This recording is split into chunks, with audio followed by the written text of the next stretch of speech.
अस्सलाम वालेकुम नाज़रीन, प्रोग्राम वी टॉक में खुश आमदीद। मैं हूँ आपका मेज़बान मियाँ फराज हुसैन।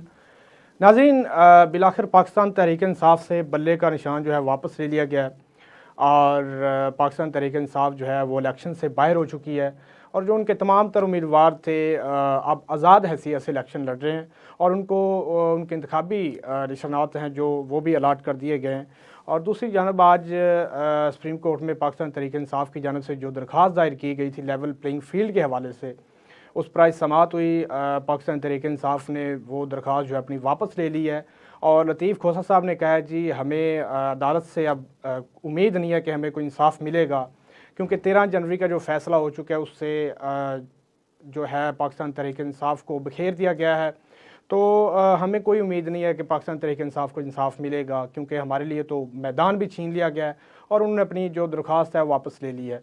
और उसी के साथ साथ आज मुस्लिम लीग नून ने बाकायदा तौर पर जलसों का आगाज़ कर दिया है। मरीम नवाज़ ने आज उकाड़ा में जलसे से खिताब करते हुए बानी पीटीआई पर कड़े वार किए और साथ साथ जजेस पर भी कड़े वार किए और कहा है कि मियां नवाज शरीफ साहब को पर जिस तरह जुल्म सितम किए गए, आज वो बारी बारी अपने जूते जो हैं वो फेंक कर इस्तीफ़े दे के जा रहे हैं। और उसी के साथ साथ जो पाकिस्तान पीपल्स पार्टी के चेयरमैन हैं बिलावल भुट्टो जरदारी साहब, उन्होंने आज मीडिया से गुफ्तगू करते हुए कहा कि पीटीआई की अदम मौजूदगी में नून लीग जो है वो अब फ़ायदा उठाना चाहती है और इलेक्शन कमीशन जो है वो नून लीग से प्रेशराइज हुआ है और हमारे पंजाब में हमारे कई नुमाइंदों को, उम्मीदवारों को तीर का निशान लॉट नहीं किया गया। ये एक बड़ी मतलब कि बड़ी अजीबोगरीब बात है कि पाकिस्तान पीपल्स पार्टी के कुछ उम्मीदवारों को तीर का निशान लॉट नहीं किया गया। और उन्होंने साथ साथ कहा कि हम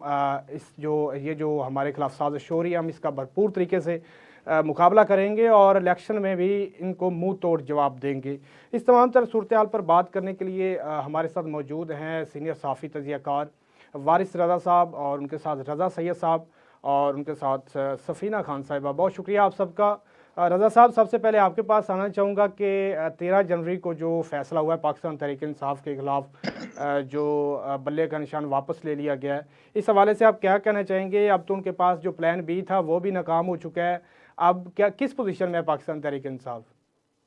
जी बहुत शुक्रिया। देखिए जनाब, ये सारा मामला कम्युनिकेशन का है। बात किस तरह से की जाती है या किस तरह से पेश की जाती है उससे सुनने और समझने वाले के जहन पर असर कायम होता है।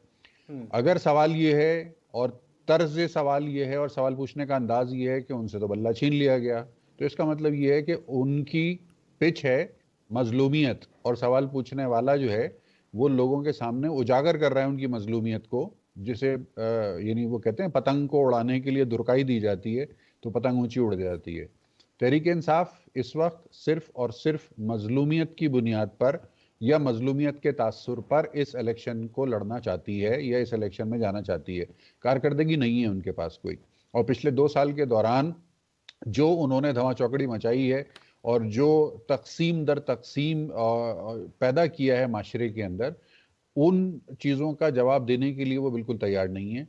वो गलत बयानी कर रहे हैं, वो झूठ बोल रहे हैं, वो हकायक को छुपा रहे हैं, वो हकायक को ट्विस्ट कर रहे हैं।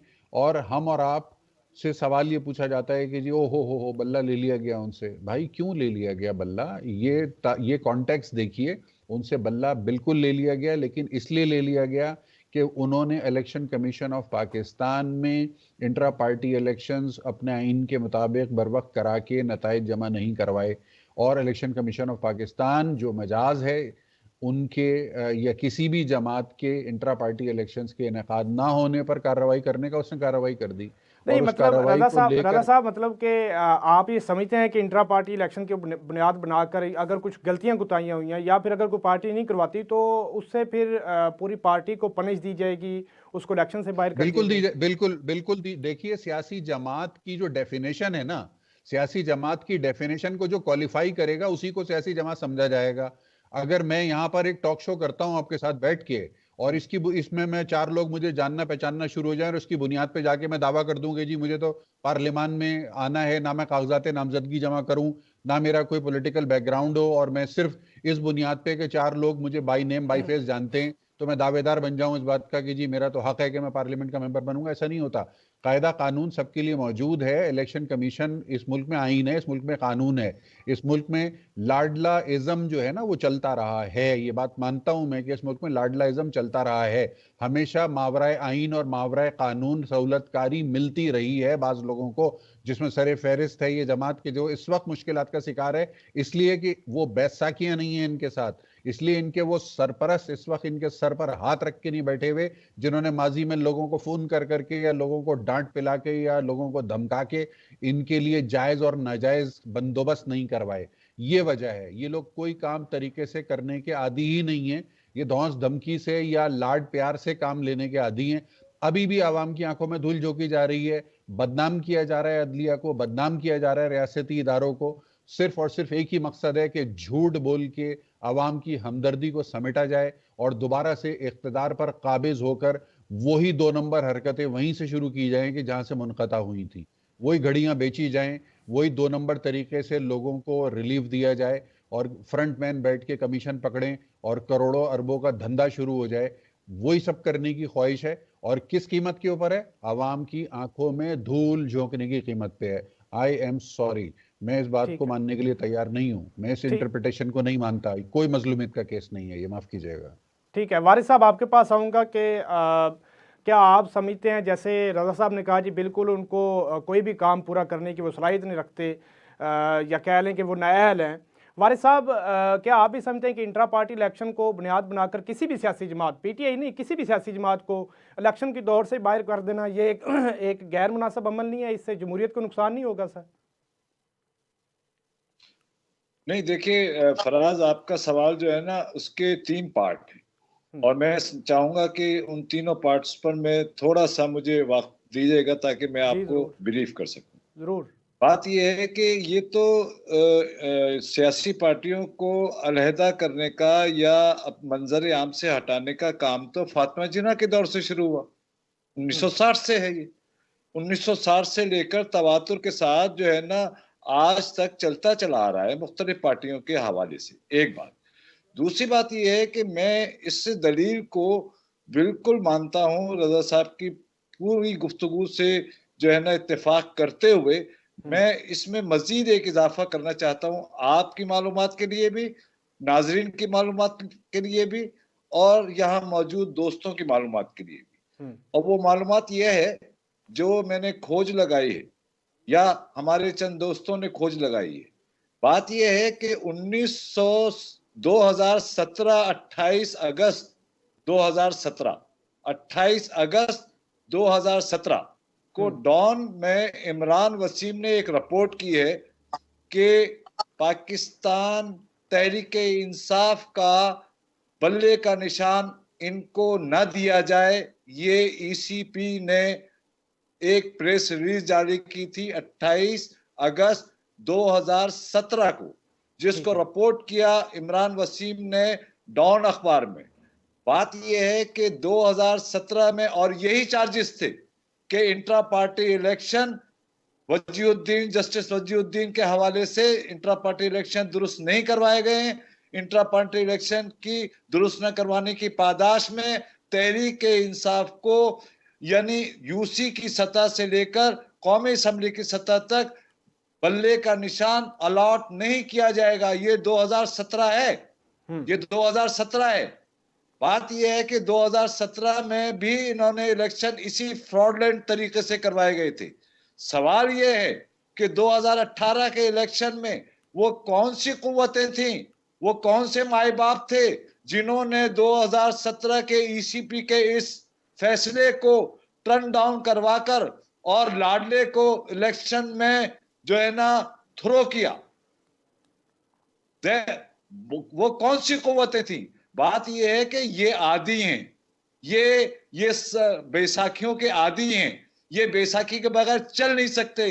अवाम को ये धोखा दे रहे हैं, उनके साथ फ्रॉड कर रहे हैं, उनके साथ झूठ बोल रहे हैं। 2017 में जो ये उनके ऊपर बल्ले का निशान के लिए जो पाबंदी लगाई गई थी उसका तज़किरा क्यों नहीं करते?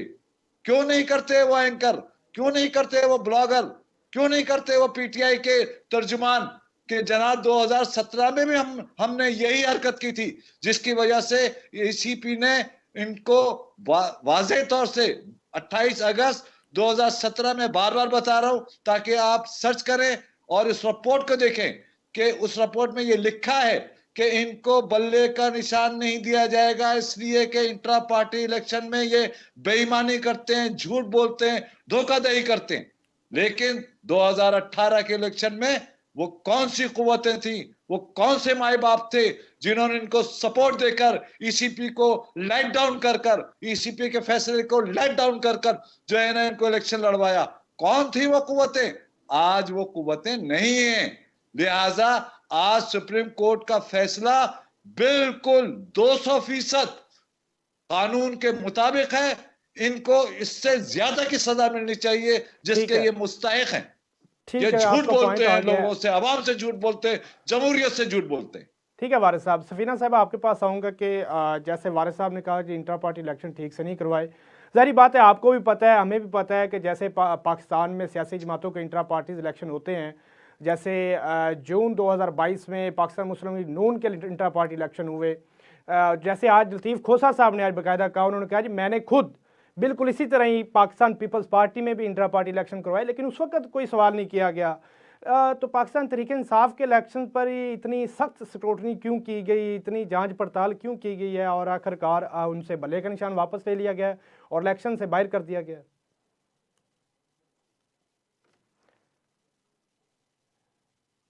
रिवाइवल करवाया कि देखिए 2017 के भी अंदर इस पार्टी के ऊपर ऑब्जेक्शन हुआ था, मतलब उनकी पार्टी जमहूरी है, उनकी पार्टी के अंदर लोगों को बोलने का इख्तियार था। इसका मतलब है कि पीटीआई जेन्युइनली जो है अपनी इंट्रा पार्टी इलेक्शन करवाती है, जिसके ऊपर उनके अपने वर्कर, अपने जो मेंबरान हैं वो सवाल उठाते हैं। तो ये तो होता है हेल्दी ऑर्गेनिक प्रोसीजर जब हो रहा होता है तो वो स्मूथ नहीं होता, उसके अंदर हिप्स आते हैं, उसके अंदर अप्स एंड डाउन होते हैं। तो एक थैंक यू सो मच वारिस साहब, आपने मुझे ये रियलाइज करवाया कि वाकई इस पार्टी में हमेशा से जेन्युइन इलेक्शंस होते हैं, इसीलिए उनके लूप होल्स भी बहुत जल्दी पकड़े जाते हैं क्योंकि वो जेन्युइनली इलेक्शन करवाते हैं। लेकिन दूसरी तरफ हमारी पाकिस्तान की जो पॉलिटिकल पार्टीज है माशाल्लाह, वो कहते हैं ना कि सिर्फ पैगंबर और फरिश्ते ही बिना ऐप के होते हैं, लेकिन हमें नहीं पता था कि पाकिस्तान तहरीक इंसाफ के अलावा जो हमारी पीपल्स पार्टी है, पीएमएलएन है, वो अनबीटेबल अपना रिकॉर्ड बरकरार रखे हुए जब से वो पॉलिटिकल पार्टीज बनी है, उनके अंदर किसी ने कभी किसी को चैलेंज नहीं किया, कभी किसी वोटर, किसी मेंबर की हिम्मत नहीं हुई कि वो चैलेंज कर सके अपनी इंट्रा पार्टी के इलेक्शन। और 4 लिस्ट के ऊपर जो है वो नाम लिखे हुए आ जाते हैं और पता चल जाता है कि ये हमारे इलेक्ट हो गए, ये प्रेसिडेंट बन गए, ये सेक्रेटरी बन गए, ये ब्ला ब्ला ब्ला ब्ला सारे बन के आ जाते हैं। उनकी जरूरत नहीं होती। गुलामाना सोच, वो माइंडसेट इन पॉलिटिकल पार्टीज के अंदर के लोग डरे हुए होते हैं कि अगर हमने आवाज उठाई हमें तो पार्टी से किक आउट कर दिया जाएगा। तो एटलीस्ट गलतियों से भरे हुए सही, बट एटलीस्ट इमरान खान की तहरीके इंसाफ के अंदर इलेक्शन करवाए जाते थे, बिकॉज उसने तो पहले दिन से कहा कि मैं अपने पाकिस्तान की रवायती सियासत से हटकर सब कुछ कर रहा हूं। पाकिस्तान के पॉलिटिकल पार्टीज के अंदर इलेक्शन नहीं करवाए जाते हैं, सब लोग थोपा जाता है, तमाम ओहदे थोपे जाते हैं। तो एक ऐसी पार्टी जो पाकिस्तान के रवायती सियासत से हट के कुछ कर रही है तो डेफिनेटली उनके लूपहोल्स भी सामने आते हैं। वरना अगर लिखे लिखाए 4 पेपर के ऊपर नाम आ जाए तो किसी की जरूरत नहीं होती। डिक्टेटरशिप में ऐसे ही होता है, लिख के पर्ची पकड़ा दी, सबने उसको फॉलो करना है, किसी की जरूरत नहीं होगी आगे सवाल उठाने की। अब रही बात की जो ईसीपी का जो आपने फैसला बताया, ये बिल्कुल जानिबदाराना फैसला था चीफ जस्टिस साहब का भी और उनका भी, इसलिए कि अगर मैं पाकिस्तान की, मैं बिल्कुल उस बात को वापस लेती हूँ अपने, जो मैंने आपके प्रोग्राम में ही कहा कि मुझे उम्मीद है, मुझे ऐसे लगता है कि जस्टिस काजी फायजी साहब पनिश नहीं करेंगे पाकिस्तान तहरीक इंसाफ को ऐसे वक्त पर जब पाकिस्तान के अंदर इलेक्शंस हो रहे हैं। लेकिन उन्होंने वो अपना जानिबदाराना फैसला करके ये प्रूव कर दिया कि वो बहुत ज्यादा उनके अंदर एंगर था, बहुत ज्यादा उनको गुस्सा था इमरान खान की जो हुकूमत के दौरान उनके ऊपर एक रेफरेंस भेजा गया था, तो उन्होंने अपना वो गुस्सा, अपना वो एंगर, अपनी वो फ्रस्ट्रेशन अपने फैसले के थ्रू निकाली। अब यहाँ पर एक मेरा बड़ा जेन्युइन सा सवाल है, अगर ये तमाम पॉलिटिकल पार्टीज जिस तरह से इलेक्शंस करवाती हैं, तो मैं अगर जज होती, मैं अगर काजी फायजी सा होती, तो मैं ये फैसला देती कि लिहाजा मुझे पता है कि पाकिस्तान तहरीक इंसाफ के इलेक्शंस के अंदर बहुत ज्यादा लूपहोल्स है, लेकिन क्योंकि पाकिस्तान के अंदर इलेक्शन अभी चंद दिन के बाद है। अगर हम बाकी पॉलिटिकल पार्टीज को भी देखें तो उनके अंदर भी बहुत ज्यादा लूप होल्स है, लिहाजा हम सर्टन फैसला अलाउ करते हैं इनको पाकिस्तान के अंदर इलेक्शन लड़ने में, और हम पाबंद करते हैं पाकिस्तान की इलेक्शन कमीशन को कि आइंदा के बाद वो ये बाउंड करें, ये मेक श्योर करें कि तमाम पाकिस्तान की political parties free and fair election करवाएं और वो ग्राउंड पर होते हुए अपनी पार्टीज के अंदर नजर भी आए। अगर ऐसा कोई भी पॉलिटिकल पार्टी फ्यूचर में कुछ करने में नाकाम रहती है तो उनको उनके निशानात भी ले लिए जाए, उनकी पार्टी भी बैन कर दी जाए, लेकिन ऐसा कोई फैसला नहीं आता। अभी चंद दिन पहले ANP के बारे में क्या फैसला आया वो हमारे किसी साथी ने हाईलाइट करने की कोशिश नहीं की, उनको टाइम दिया गया, उनको हमारे इलेक्शन कमीशन ने यह कहा आप 8 फरवरी के बाद इलेक्शन करवा लीजिएगा। चंद दिन पाकिस्तान की बड़ी न्यूज़पेपर की सुर्खियों में लिखा गया इलेक्शन कमीशन का एक स्टेटमेंट के TMLN मजाक में ही सही इलेक्शन तो करवा ले। तो ये आप कहें मुझे कि जी बड़ा हमारे जस्टिस काजी फाइज ईसा ने इतना बड़ा इंसाफ का तराजू को बैलेंस कर दिया है, गलत किया है फैसला उन्होंने। और आज काजी फाइज ईसा अपने उसी फैसले के ऊपर तहरीक इंसाफ के वुगला को कहते आप हमारे फैसले पे ना हमारे पे गुस्सा मत निकाले, हमने कुछ नहीं किया। I mean is it normal? फैसला करके खुद ही कह रहे हैं आप हमें उस फैसले का जिम्मेदार ना ठहराए। ये पाकिस्तान के बाकी इदारों को कंफ्यूजन का किरदार अदा कर रहे हैं फैलाने में, उनको दूसरे हमारे पाकिस्तान के जो मुदव्वर इदारे हैं उनकी तरफ उंगलियां उठाने के लिए मजबूर कर रहे हैं कि मैंने ये फैसला अपनी मर्जी से नहीं दिया, मुझसे ये फैसला करवाया गया। तो पाकिस्तान का चीफ जस्टिस पहले दिन से ही पाकिस्तान के बाकी इदारों को भी अपने फैसलों की लपेट में लेना चाहते हैं। ये बहुत खतरनाक गेम खेल रहे हैं पाकिस्तान के जो चीफ जस्टिस है, तो मैं इनसे टोटली डिसएग्री करती हूँ इनके फैसले से। ठीक है रजा साहब, आपके पास आऊँगा कि पाकिस्तान तहरीक इंसाफ ने 13 जनवरी को, अभी सुप्रीम कोर्ट का फैसला नहीं आया था, तो उन्होंने अपना जो दूसरा पत्ता है वो शो करवाया, प्लान बी जो है वो शो करवाया। PTI नज़रियाती जो पार्टी थी आई थिंक अख्तर मिंगल साहब की, वो चेयरमैन है पाकिस्तान तहरीक इंसाफ नज़रियाती पार्टी के, तो मतलब उनका सब कुछ तय हो गया था आज। जैसे लतीफ़ खोसा साहब ने कहा कि हमने 7 सीटें जो हैं वो उनको दे दी थी, हमारा जो मायदा वो तय हो गया था, लेकिन फिर अचानक क्या हो गया कि उन्होंने भी आके प्रेस कॉन्फ्रेंस कर दी। क्या ये मामला पहले लीक हो चुका था या कुछ और मामला चल रहे थे? इसके पीछे क्या वजह है? देखिए ये एक अरेंजमेंट था जिसको प्लान बी कहा आपने, तो बिल्कुल ये किया होगा। PTI ने जिसको अपने इंतखाबी निशान को लेकर मसाइल का सामना था और गैर यकीनी सूरत-ए-हाल का सामना था, उन्होंने अपने से मिलते जुलते नाम वाली एक जमात जो माजी में उन्हीं का हिस्सा थे, ये प्लान बी 10 साल पहले उन्होंने बना के रखा था, इसलिए कि जो मनसूबा साज आजकल गुमनामी की ज़िंदगी गुजार रहे हैं उनके, वो 10 साल आगे की सोच रख के ही उन्होंने ये परवरिश की थी इस पूरे बंदोबस्त की। आजकल बहरहाल वो खेती बाड़ी पे तवज्जो दे रहे हैं मेरी इत्तलात के मुताबिक।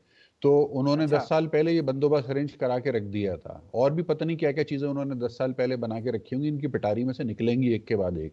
ठीक है ना, सादा लॉ अवाम की नफ्सियात को जितना अच्छा एक्सप्लॉइट करना आता है आपको, उतना ही आपकी सियासत कामयाब हो जाती है। ये है पाकिस्तान में सियासत करने का फार्मूला। और पाकिस्तान में क्या, दुनिया भर में डोनाल्ड ट्रंप साहब हैं जो उनको बाज़ लोग तो सियासतदान ही नहीं मानते, लेकिन उन्होंने अपनी पॉपुलैरिटी को पॉपुलिज्म के ज़रिए इस तरह से अमेरिका जैसे मुल्क की जमहूरियत के ऊपर आ गए, वो सदर बन के अमेरिका के। तो इसका मतलब ये हो गया कि आजकल के दौर में पॉपुलिज्म और सोशल मीडिया का इम्तिजाज जो है वो अगर बहुत ही होशियार, समझदार, मक्कार किस्म के लोगों के हाथों में ये डुगडुगी आ जाए तो आवाम को बंदर की तरह नचाना कोई मुश्किल काम नहीं है। ये एक ट्रांजिशन पीरियड है, और इस ट्रांजिशन में अब यकीनन जो तर्ज हुक्मरानी है, चाहे वो पार्लिमानी जमहूरियत हो या वोटिंग का निज़ाम हो या कॉन्स्टिट्यूशनल प्रोसीजर्स हो, मेरे ख्याल इन सबको रिविज़िट करने की ज़रूरत है, क्योंकि जिस तेज़ी से आवाम के जहनों को इन्फ्लुएंस करने के बंदोबस्त आ चुके हैं, वो मुकाबला नहीं कर सकते उस क्रिटिकल थिंकिंग का या उस सोचने समझने की बुनियादी सलाहियत का कि जिसके बाद ये इंसान फैसला कर सकता है दुरुस्त तौर पर कि उसके लिए क्या ठीक है और क्या गलत है।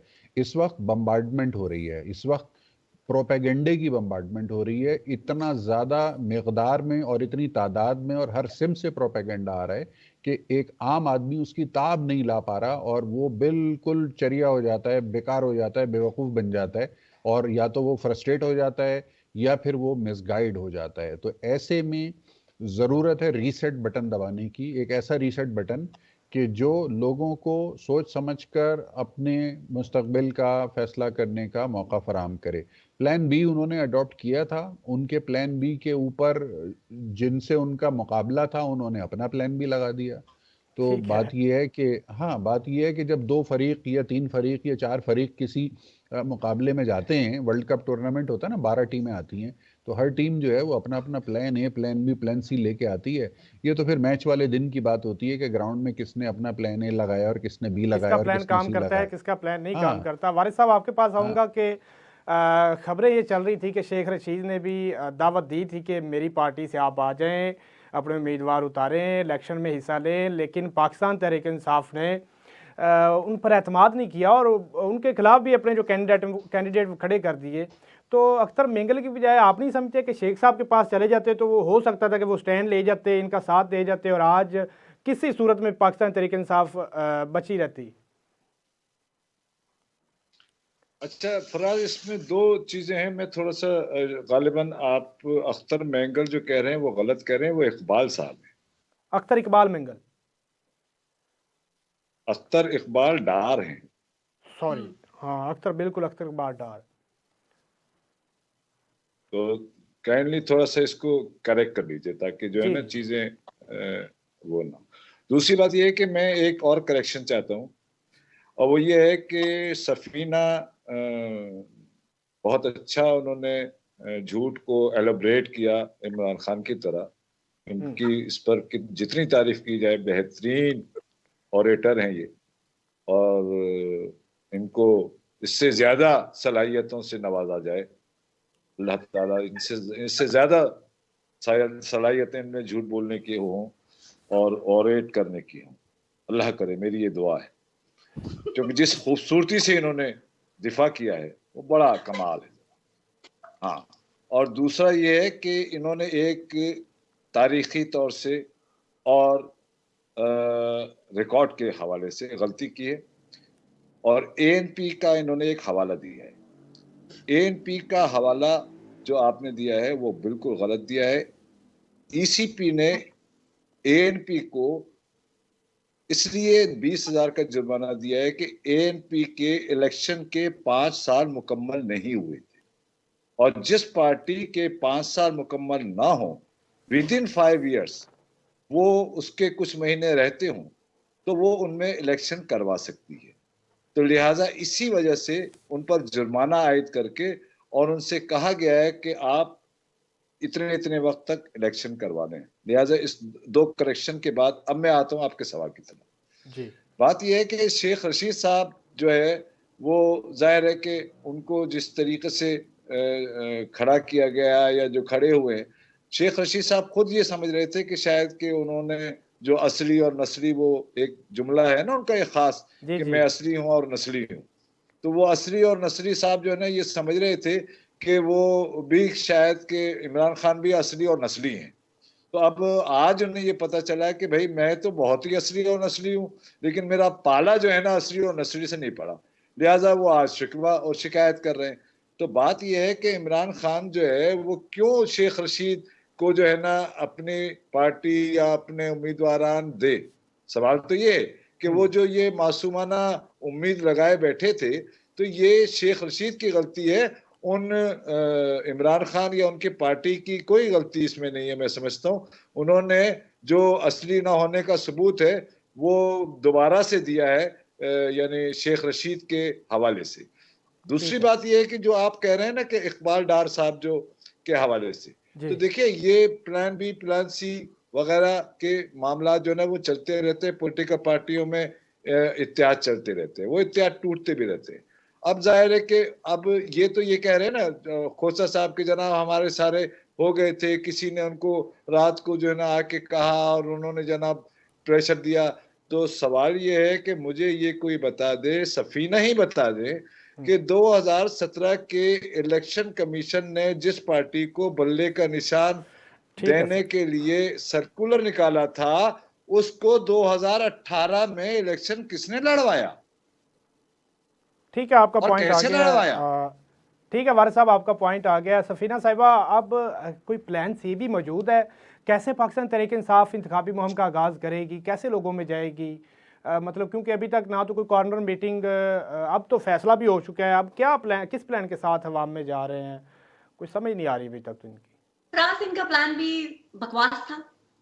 मैंने ट्वीट किया सेम डे कि ये आप लोग किसकी पार्टी की एडवर्टाइजमेंट कर रहे हैं, किस बल्लेबाज को आप हाईलाइट कर रहे हैं, एक ऐसी डिफरेंट पार्टी है। तो वो बोगस प्लान था। मैंने इनकी पार्टी से ऑफिशियली मौकफ लेने की कोशिश की तो पता चला कि जी हमारी ऑफिशियल पार्टी जो है वो उनसे अख्तर इकबाल साहब से राब्ते में है और ये वो ब्ला ब्ला ब्ला सारी चीजें सेटल हो जाएंगी, वो अगवा नहीं हुए हैं, वो अपने घर सरगोदा में मौजूद हैं, ब्ला ब्ला ब्ला। एंड ये इंफॉर्मेशन उनकी तरफ से आई, जो मैंने बीइंग अ सहाफी ट्वीट भी कर दिया कि ये हमें ऑफिशियली पीटीआई की तरफ से। उसके बाद मैंने अपने सोर्सेज से पता करवाया, मैंने कहा वो तो प्रेस कॉन्फ्रेंस करने जा रहे हैं, और उसके बाद मैंने सबसे पहले ट्वीट किया कि जी अभी प्रेस कॉन्फ्रेंस करने जा रहे हैं अख्तर जो इकबाल साहब हैं, तो पीटीआई कोई अपना और प्लान सोच ले, प्लान बी तो जबरदस्त हो गया। तो ये इनका बोगस प्लान था। वैसे भी एक पॉलिटिकल पार्टी वो क्यों मर्ज होगी किसी के साथ? तो मैं तो उस चीज से ही इख्तिलाफ कर रही हूँ कि किसी एक और पार्टी में हम मर्ज हो जाए। भाई आप पहले दिन से आपकी गलत स्ट्रैटेजी थी। अगर आपको ऐसा लग रहा था कि हमें जस्टिस काजी फायज़ से इंसाफ ठीक नहीं है मिलना, सफीना साहिबा, तो आप उनकी अदालत से ठीक है बाइकआउट ठीक है, करते। अब मिलते हैं एक छोटे से ब्रेक पे। वक्त तो एक छोटे से break. Welcome back in we talk. नाजरीन, आज चेयरमैन पाकिस्तान पीपल्स पार्टी बिलावल भुट्टो ने भी मीडिया से गुफ्तगू करते हुए कहा कि नून लीग जो है वो पीटीआई की अदम मौजूदगी में फ़ायदा उठा रही है, पाकिस्तान पीपल्स पार्टी के खिलाफ साजिश कर रही है। और जो इलेक्शन कमीशन है वो प्रेशर में आकर इलेक्शन कमीशन ने पंजाब में कुछ जगहों से हमारे उम्मीदवारों को जो इंतखाबी निशान है तीर का, वो भी जारी नहीं किया, कोई और निशान जारी कर दिया गया। ये बड़ी अजीब और गरीब सी बात है। रज़ा साहब, आपके पास आऊँगा कि इलेक्शन कमीशन पर बार बार सवाल उठ रहे हैं, उनको टारगेट किया जा रहा है। क्या आप नहीं समझते कि इलेक्शन कमीशन, जैसे पीपल्स पार्टी के उम्मीदवारों को तीर का निशान नहीं अलॉट किया गया, इलेक्शन कमीशन एक जानबदाराना रवैया अख्तियार कर चुका है? देखिए, इलेक्शन कमीशन के रवैये के बारे में शिकवा शिकायत हर वो उम्मीदवार या हर वो जमात कर सकती है जिसको उनकी मर्जी के मुताबिक और बर वक्त रिस्पॉन्स ना मिले। आप एक अपना, यानी इलेक्शन कमीशन इस वक्त देने वाली पोजीशन में है, सियासी जमातें लेने वाली पोजीशन में। सियासी जमातें अपनी रिक्वायरमेंट लेके उनके पास जाते हैं, अगर उनकी रिक्वायरमेंट बर वक्त हस्बे मंशा पूरी हो जाती हैं तो इलेक्शन कमीशन की बल्ले बल्ले। और अगर इलेक्शन कमीशन किसी कानूनी सुकम की वजह से या किसी फॉर्मेलिटी के पूरा ना होने की वजह से अगर सियासी जमातों की फरमाइश को बर वक्त और हस्बे मंशा पूरा ना करे तो फिर इलेक्शन कमीशन बुरी है। तहरीक इंसाफ 2018 के इलेक्शन में जब आई थी तो उनकी स्ट्रेटेजी ये थी कि हमारे अलावा तमाम सियासी जमातें करप्ट हैं, और उन्होंने पाकिस्तान की तमाम सियासी जमातों को अपनी हिट लिस्ट पे लिया और उसके बाद उसके नतीजे में आवाम के अंदर जोश पैदा किया और जीत गए। अब उससे भी ज्यादा खतरनाक रवैया है उनका, और अब रवैया उनका यह है कि सियासी जमातें तो हैं ही चोर, मुल्क के तमाम आईनी इदारे भी बुरे हैं, मुल्क के तमाम आईनी इदारे भी उनके खिलाफ हैं। तो अब वो अवाम पाकिस्तान को सुप्रीम कोर्ट के खिलाफ, इलेक्शन कमीशन के खिलाफ, फौज के खिलाफ, इस्टेब्लिशमेंट के खिलाफ, ब्यूरोक्रेसी के खिलाफ भड़का रहे हैं। इसका मतलब क्या है कि पहले इन्होंने सियासी निज़ाम को तबाह किया, अब वो उस हिकमत अमली को अपनाने की कोशिश कर रहे हैं कि जिससे खुदा न खास्ता इस मुल्क का पूरा आईनी निज़ाम ही निशाने पर आ गया है। तो अगर इस मुल्क के आईनी निज़ाम को निशाने पर रख लिया है उन्होंने, तो फिर वो क्या नतीजा हासिल करना चाहते हैं ये शायद उनको ही बेहतर पता होगा। लेकिन मुझे तो खौफ आता है ये देखकर कि उन्होंने नफरत की जो फसल बोई थी 2018 में तमाम दीगर सियासी जमातों के खिलाफ, उसके नतीजे में घरों में भाइयों से लड़ाई हो गई, दोस्तों से लड़ गए आपस में, मियाँ बीवी आपस में इख्तिलाफ राय का शिकार होकर एक दूसरे के खिलाफ हो गए, रिश्ते टूट गए, लोगों के ताल्लुकात खराब हो गए। ऐसा शैतानी बोझ डला इस मुल्क के अवाम के जहनों में। मुझे खौफ है कि ये शैतानी बोझ अगर मुल्क के आईनी इदारों के अगेंस्ट भी इसी तरह इस्तेमाल होता रहा कि जिस तरह से कोशिश की जा रही है, तो पता नहीं हम किस काबिल रहेंगे और हमारी गिनती शुमार कहाँ पर होगा, मुझे नहीं पता क्या होगा हमारे साथ। ठीक है वारिस साहब, आपके पास आऊँगा कि सबसे पहले तो उन्होंने शिकवा किया है कि जी हमारे उम्मीदवारों को तीर का निशान नहीं अलॉट किया गया, और उसके बाद फिर उन्होंने कहा है कि अब दो ही सियासी जमातें रह गई हैं, पाकिस्तान पीपल्स पार्टी और बड़ी सियासी जमातें जो नून लीग, इनका आपस में मुकाबला है और हम इनका डट कर मुकाबला करेंगे और बड़ा सरप्राइज़ देंगे। तो मतलब आप समझते हैं अब तो जो रास्ता साफ हो चुका है, पीटीआई साइड पे हो गई है, उसको दीवार के साथ लगा दिया गया है और पीपल्स पार्टी और नून लीग के लिए जो मैदान है वो छोड़ दिया गया है। किस तरह देख रहे हैं आप इलेक्शन में कितना टफ मुकाबला हो सकता है?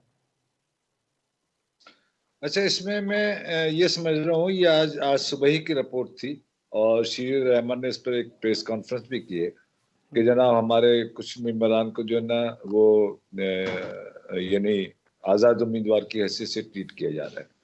तो इसमें अब टेक्निकल बात तो मुझे नहीं पता कि ये यानी क्यों किया जा रहा है, या आया कि उन्होंने दो पार्टियों का एक साथ जो है ना फॉर्म भर दिया है और या नहीं भरा है। जाहिर है कि इसकी इसका वजह तो पता नहीं चल सका नहीं क्योंकि अभी करेगी, तक इलेक्शन कमीशन का कोई मौकफ सामने नहीं आया इस हवाले से। जी, मैं आपसे ये अर्ज कर रहा हूँ। तो लिहाजा पीपल्स पार्टी का एक तरफा मौकिफ तो मैं कम से कम नहीं मानने के लिए तैयार। दूसरी बात यह है कि अब मुझे ऐसा लगता है कि बिलावल भुट्टो साहब, मैंने शायद आपसे ही फराज 1-1.5 महीना पहले कहा था और इस पर बड़ी हमारे खासतौर से रजा साहब और सफीना बहुत ज्यादा जो है ना खुश थे कि जनाब इलेक्शन मुहिम जो है ना वो पीपल्स पार्टी ने शुरू कर दी है और मेरा नुक्ता नजर ये था कि ये थक जाएंगे। मुझे लगता है कि अब जो है ना बिलावल भुट्टो थक चुके हैं और ये थकाने का अमल नून लीग ने बहुत खूबसूरती से उन्हें किया है। बात यह है कि जो 1-1.5 महीने से इलेक्शन में है और इलेक्शन का मोमेंटम नहीं बना सका है, तो इसका मतलब ये कि मोमेंटम उस वक्त तक नहीं बन सकता जब तक कि नून लीग इलेक्शन इलेक्टोरल प्रोसेस में नहीं आती या इलेक्शन कैंपेन में नहीं आती। ये सारे दानिश्वर जितने भी बनते थे हमारे टीवी पर, तजिएकार बनते थे, वो बड़ा शिकवा करते थे कि बना वो नून लीग आती नहीं है, नून लीग ने मुहिम शुरू नहीं की। तो भाई बात ये है कि इसका मतलब ये है कि इंतखाबी मुहिम नून लीग के बगैर नहीं होगी। आपने बिलावल को उतार लिया, आपने पीटीआई को उतार लिया, आपने मुख्तलिफ लोगों को उतार लिया, लेकिन इलेक्शन मूवमेंट नहीं बन रही। तो इसका मतलब ये है कि इलेक्शन मूवमेंट उसी वक्त बनेगी जब नवाज शरीफ जो है ना मैदान में उतरेंगे। आज तो मरियम नवाज हैं, हो सकता परसों जो है ना नवाज शरीफ खुद होंगे। तो इसके बाद एक इलेक्शन मतलब आप मोमेंटम समझते हैं, ये उम्मीद रखें कि परसों जो है वो परसों है जो मतलब मंशूर सामने लाया जाएगा, आवाम के एजेंडा को पेश किया जाएगा परसों। जी, मैं यही आपसे अर्ज कर रहा हूँ कि परसों वो इसीलिए 17 तारीख को उन्होंने अपना टाइम दिया है कि वही आवाम के सामने आयन पेश करके, और उस वक्त तक देखिए ये बड़ी मेरी हमदर्दियां हैं बिलावल के साथ। देखिए उस वक्त तक पीपल्स पार्टी थक चुकी होगी और वो बिल्कुल फ्रेश जो है ना मोमेंटम चला रहे होंगे। ये जो उनकी हिकमत अमली है ना कि 15 दिन में 60 जलसे, 15 दिन में 60 जलसे बिलावल कैसे कर पाएंगे, ये मेरे लिए आज खुद एक सवाल है। बल्कि पीपल्स पार्टी वालों को सोचना चाहिए कि उन्होंने ये क्या स्ट्रेटेजी बनाई थी कि अब जाके वो जब थकने की तरफ जा रहे हैं तो वहां एक ताजगी भरा जो है ना दूसरा मॉब आ रहा है, तो अब ताजगी भरा मॉब जीतेगा या थका हुआ मॉब जीतेगा, ये फैसला आवाम खुद कर। ठीक है सफीना, आपके पास आऊँगा कि इलेक्शन कमीशन पर तनकीद जारी है। पहले पाकिस्तान तहरीक इंसाफ की तरफ से टारगेट किया जाता था और अब जो है वो बिलावल भुट्टो साहब वो भी उन्होंने भी कहा है कि इलेक्शन कमीशन जो है प्रेशर में आया हुआ है नून लीग के। लेकिन आज मज़े की बात है कि आज जब सुप्रीम कोर्ट में समाअत जारी थी लेवल प्लेइंग फील्ड के हवाले से, तो मुसर्रत हलाली साहिबा ने उन्होंने भी काफ़ी खिंचा के इलेक्शन कमीशन को ऐसे लग रहा है जैसे किसी एक जमात के साथ काम कर रहे हैं, दूसरी जमातें इनको नज़र नहीं आ रही। तो उस पर पाकिस्तान तहरीक इंसाफ के वकला जो हैं वो थोड़ा सा मुस्कुराए और वही बात हुई कि मेरे कत्ल के बाद उसने जफा से कि मेरे कत्ल के बाद उसने जफा से तौबा, हाय उस ज़ोदे पशेमा का पशेमा होना। तो ये तो ऐसे लग रहा था जैसे उनके जख्मों पर नमक छिड़का गया। अब तो जो होना था वो तो हो गया है, लेकिन इलेक्शन कमीशन जो है वो अभी भी ज़ेर अताब है। क्या आपको लगता है कि इलेक्शन कमीशन वाकई कोई किसी एक सियासी जमात के साथ कोई मामला चला रहा है, हालांकि उनको तो गैर जानबदार होना चाहिए? देखिए इलेक्शन कमीशन के ऊपर यह कहना है कि सिर्फ पाकिस्तान तहरीक इंसाफ तनकीद कर रही थी, गलत है। माजी में PMLN ने बहुत ज्यादा तनकीद की है। वक्तन सब करते हैं, सब सियासी जमातें करती जी हैं। वो सब करते हैं, तो ये कह देना कि सिर्फ एक पार्टी, ये मैं इससे इत्तेफाक नहीं करती हूँ। तमाम पॉलिटिकल पार्टीज जब कहीं थोड़ी सी कोई मुश्किल में होता है तो वो पाकिस्तान के इदारों को टारगेट करती हैं। तो इसलिए ये मैं कहती हूँ कि किसी एक को इवल बना के ना पेश किया जाए। पाकिस्तान की हिस्ट्री भरी पड़ी है इस चीज से कि हर किसी ने पाकिस्तान के इदारों पर हमला किया है। अब रही बात आपने कि इलेक्शन की जो मोमेंटम है, मरियम नवाज शरीफ, मैंने जब नवाज शरीफ साहब अभी पाकिस्तान में लैंड करने वाले थे तो मैंने सबसे पहले एक लफ्ज बोला था, मियां मोहम्मद नवाज शरीफ साहब के जो लोग हैं वो अपने पैसे को सही तरीके से यूटिलाइज करना चाहते हैं, क्योंकि बहुत सारा तबाह शिकायतें उनको मिली थी कि इतना पैसा नहीं है कि हम अपनी इलेक्शन कैंपेन पर लगा सके। तो मेरे सोर्सेज ने ये दोबारा बार बार कंफर्म किया जब इलेक्शन, उन्होंने कहा कि इन्होंने एक स्ट्रेटजी अपनाई है कि जहां पर स्पेशली मरियम नवाज शरीफ साहिबा या नवाज शरीफ साहब जाएंगे जिन जलसों के अंदर, उसके अंदर मेक श्योर किया जाएगा कि दूसरे लोग अपने हलकों से जो खड़े हो रहे हैं कैंडिडेट, वो एक दूसरे को कोऑपरेट करेंगे। वहां पर लोगों को लाना उनके लिए लाजम होगा, ताकि जहां पर लीडरशिप खड़ी होगी वहां पर एक ऐसा मजमा लगे कि जैसे पूरा का पूरा जो है वो पाकिस्तान उमड़ आया है। तो ये स्ट्रैटेजी उन्होंने बनाई थी फ्रॉम वन डे, इसीलिए वो सोच समझ के चल रहे थे कि ताकि जब इलेक्शन की डेट उनको कंफर्म करवानी थी, मियां मोहम्मद नवाज शरीफ साहब की नाहली खत्म करवानी थी, तो सिर्फ ये कह देना है कि मियां नवाज शरीफ बहुत मैच्योरली बिहेव कर रहे थे, सॉरी वो डरे हुए थे खुद भी, वो अपनी नाहली खत्म करवाना चाहते थे, उसके बाद वो बल्ले के निशान को मिटवाना चाहते थे। तो ये सब खत्म होने के लिए उनको इतना लंबा वेट करना पड़ा। तो वरना तो मियां मोहम्मद नवाज से पहले अपनी स्ट्रेटजी, कौन सा कैंडिडेट है जो इतना वेट करेगा। अभी अभी देखिए बहुत सारे कैंडिडेट रह जाएंगे जहां लीडरशिप नहीं जा सकेगी करने के लिए कंपेन, तो वो भी शिकायतें इनको फेस करनी पड़ेंगी। तो ये स्ट्रैटेजी एक बनाई गई है जो मेरे सोर्सेज ने कंफर्म किया है कि जहां पर स्पेशली नवाज शरीफ साहब और मरियम नवाज शरीफ साहिबा जाएंगी, वहां पर पाकिस्तान मुस्लिम लीग नून के दूसरे कैंडिडेट, वहां पर बंदों को लाना उनके ऊपर फर्ज होगा और ये सारे लोग एक दूसरे से कोऑपरेट करेंगे। जैसे कि आज ओकाड़ा के अंदर मरियम नवाज शरीफ साहब का जलसा था, इट वाज अ गुड जलसा, लेकिन वो पूरी आसपास की जो भी कैंडिडेट खड़े थे उन्होंने उसमें पूरा कोऑपरेट किया, लोगों को लाए, मजमा बड़ा बनाया। तो ये स्ट्रैटेजी तैयार की गई है ताकि लगे कि एक दफा धाक बैठ जाए कि देखिए अवाम पाकिस्तान की कैसे निकल रही है। तो ये जिस तरह से उन्होंने पूरे पाकिस्तान से मीनारे पाकिस्तान के लोग इकट्ठे किए थे, तो वो स्ट्रैटेजी अपना के चल रहे हैं। लेकिन फिर इलेक्शन वाले दिन वोट उसी हल्के का डलना है, मजमे का वोट नहीं डलना। ठीक है, रजा साहब आपके पास आऊँगा कि सेनेट में जो इलेक्शन इल्तवा के हवाले से बार बार करारदादें पेश की जा रही हैं। सबसे पहले 5 जनवरी को करारदाद पेश की गई और उसको कसरत राय से मंजूर कर लिया गया। फिर 8 जनवरी को एक करारदाद पेश की गई और अब इतलात है कि KPK में भी एक करारदाद पेश की गई है। तो ये जो करारदाद जो मंजूर हुई है, क्या आप समझते हैं कि आने वाले वक्त में किसी भी जगह पर ये फिट हो सकती है और इसको वजह बना के इलेक्शन जो है वो मुलतवी करवाए जा सकते हैं?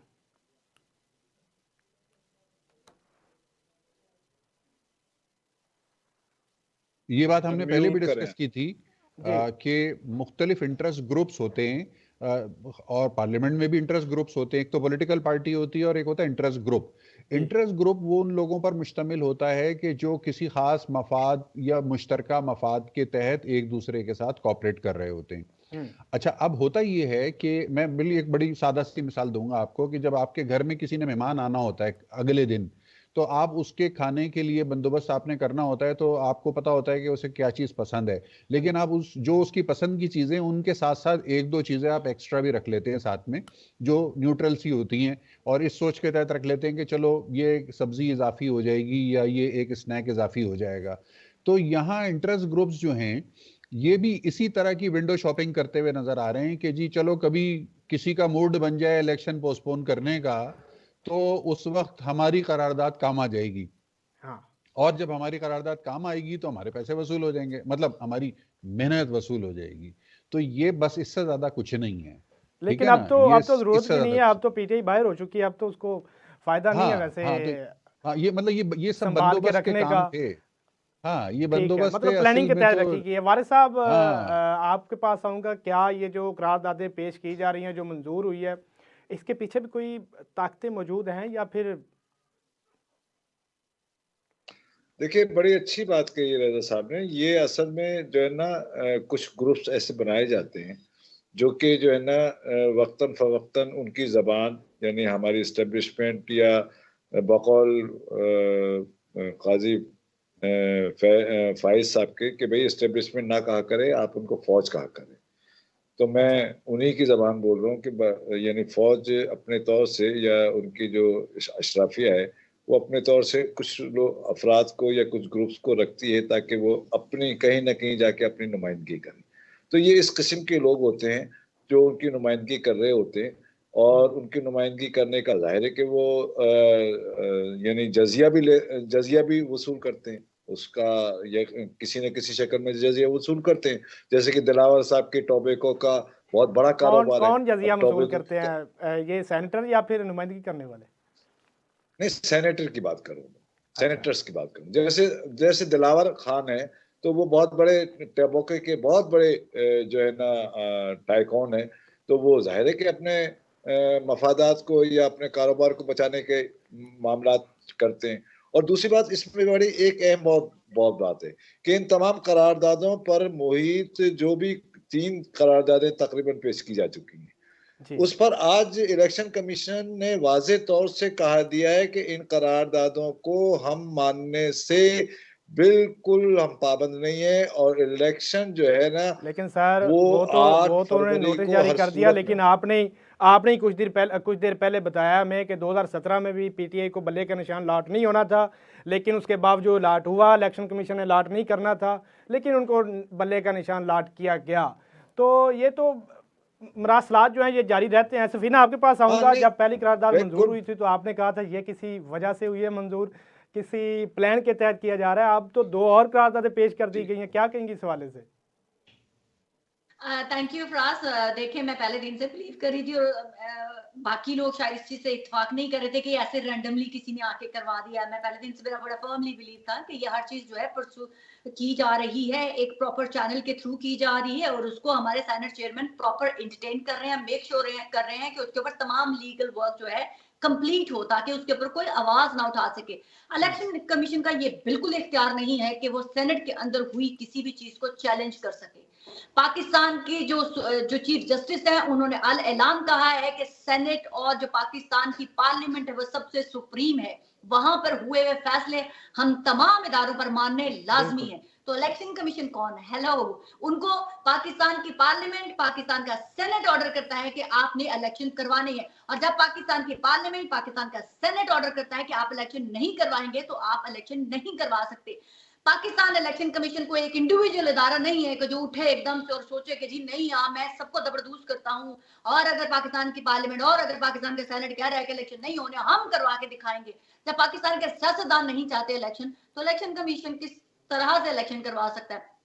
तो ये हर वो चीज अभी तक, जैसे आपने कहा कि अब तो पीटीआई का बल्ला भी छीन लिया गया है। अब मैं आपको एक नई स्ट्रैटेजी जो कि मैंने पहले भी गई थी, क्योंकि हर्डल था पीटीआई को बल्ले के, जल्दी जरा कवर कीजिएगा। अच्छा, बल्ले को अगर पार्टी जो है कि बल्ले के निशान के साथ जाता तो डैमेज कंट्रोल करना बहुत नामुमकिन था। अब आजाद लोगों को हैंडल करना बड़ा आसान हो जाएगा। तो अब मुझे अभी भी 40% लगता है कि इलेक्शन हो सकते हैं पाकिस्तान। ठीक है, आपका पॉइंट आ गया है। सफीना साहिबा कह रही हैं कि अब आज़ाद बंदों को हैंडल करना बहुत आसान हो जाएगा। तो खैर ये तो देखेंगे, वक्त बताएगा जब इलेक्शन में उतर चुके हैं, बल्कि जब वोटिंग होगी, वोटिंग वाले दिन पता चलेगा कैसे कवर किया जाता है। तो प्रोग्राम का जो वक्त है वो ख़त्म हो चुका है। इसी के साथ इजाज़त दीजिए अपने मेज़बान को। अल्लाह हाफिज़।